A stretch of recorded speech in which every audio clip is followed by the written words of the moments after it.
Y esa regla metálica la voy a colocar en la mesa. Y voy a aplicar una cierta fuerza para que ésta suene. Aquí va.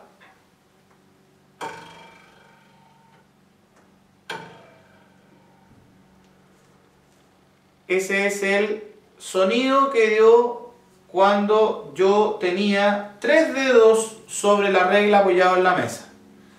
Ahora voy a poner más dedos apoyados sobre la regla, por lo tanto acorté la distancia libre fuera de la mesa y este es el sonido que se escucha.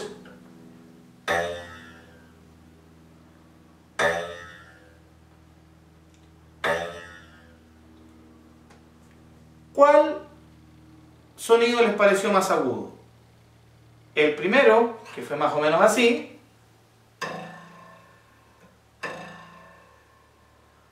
o el segundo, que fue más o menos así.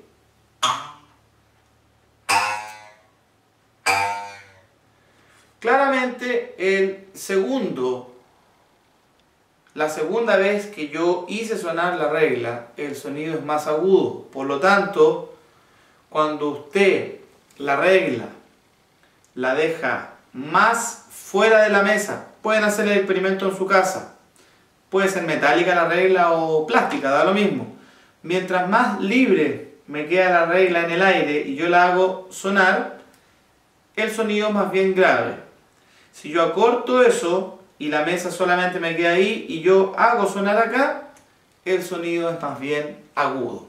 Por lo tanto, a mayor frecuencia diremos que el sonido es más agudo.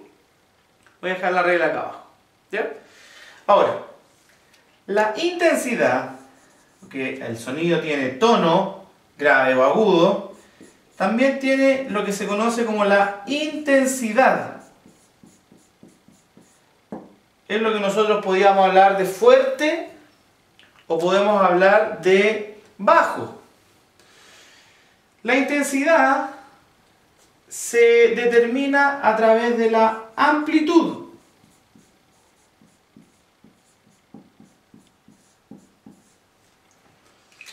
Por lo tanto, a mayor amplitud de vibración, se supone que la intensidad del sonido aumenta. Voy a tratar de hacerlo acá. Entonces, voy a dejar 8 centímetros de regla fuera y voy a aplicar una pequeña fuerza. Y usted probablemente apenas puede escuchar el sonido que genera esta vibración. Pero si yo aplico más fuerza, con la misma cantidad de regla afuera, usted es probable que esté escuchando ese sonido. ¿Por qué? Porque la regla al inicio estaba vibrando solamente en esa amplitud. Cuando yo aplico más fuerza, la amplitud de vibración aumenta. Y al aumentar la amplitud de vibración, quiere decir que la intensidad del sonido también aumenta. Ahora, la intensidad del sonido no solamente va a depender de la amplitud de la vibración. La amplitud del sonido también va a depender de la distancia.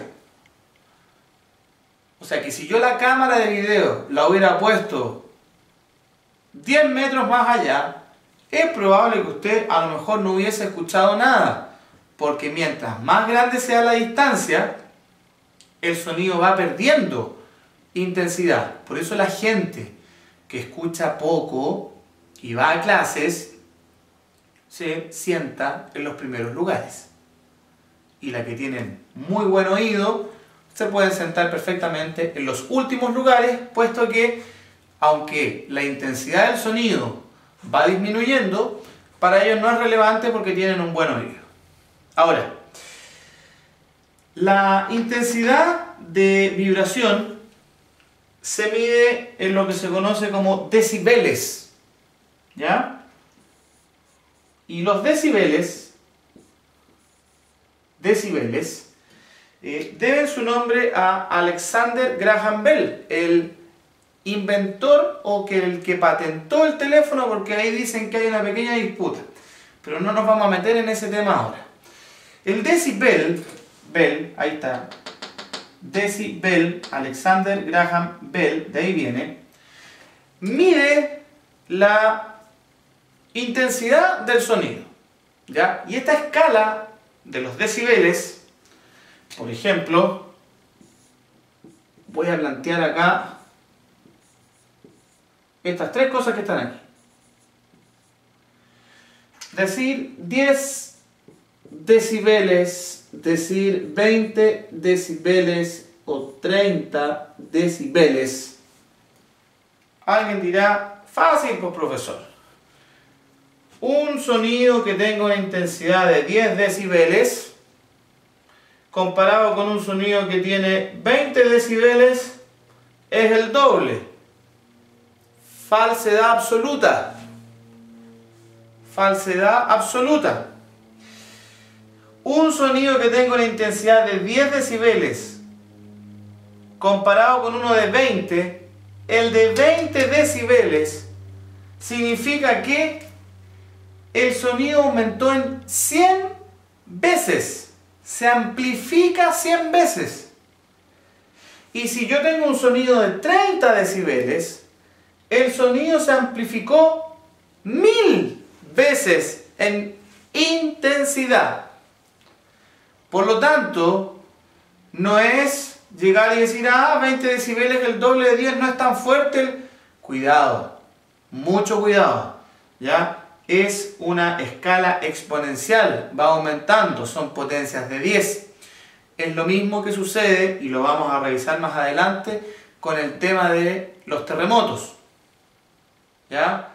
Las intensidades de los terremotos en grados Richter, es exactamente lo mismo. Un terremoto de grado o un sismo de grado 2 comparado con un sismo de grado 4, el de grado 4 no es el doble del de grado 2.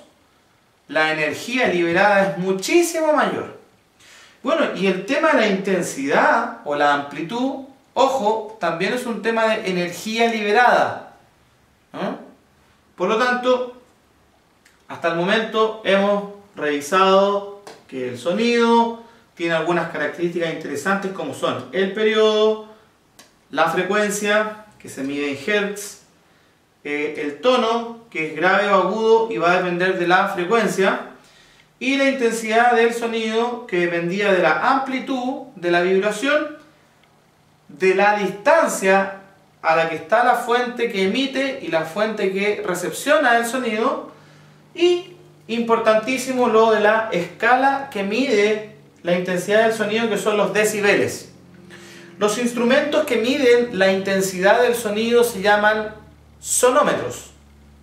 Y por ejemplo, cuando los programas de espectáculos antes activaban el supuesto aplausómetro, o para medir si un artista en el Festival de Viña se llevaba la antorcha a la gaviota, no era otra cosa que un sonómetro. Por lo tanto, mientras más ruido, mientras más gritara la gente, efectivamente iba a llegar, marcaba un lugar y le entregaban el premio de la antorcha o la gaviota.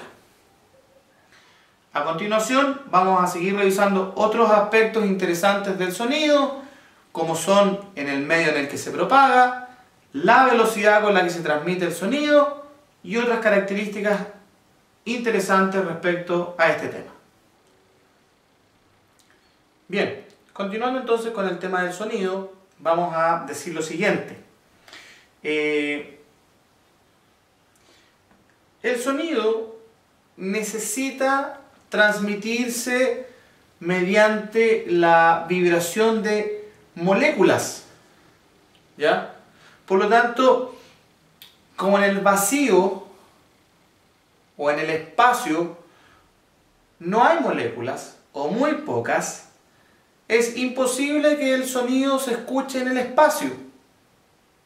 Por lo tanto, cuando nosotros tenemos en las películas de ciencia ficción, cualquiera sea una guerra espacial intergaláctica, ¿cierto? ya sea la Guerra de las Galaxias u otra,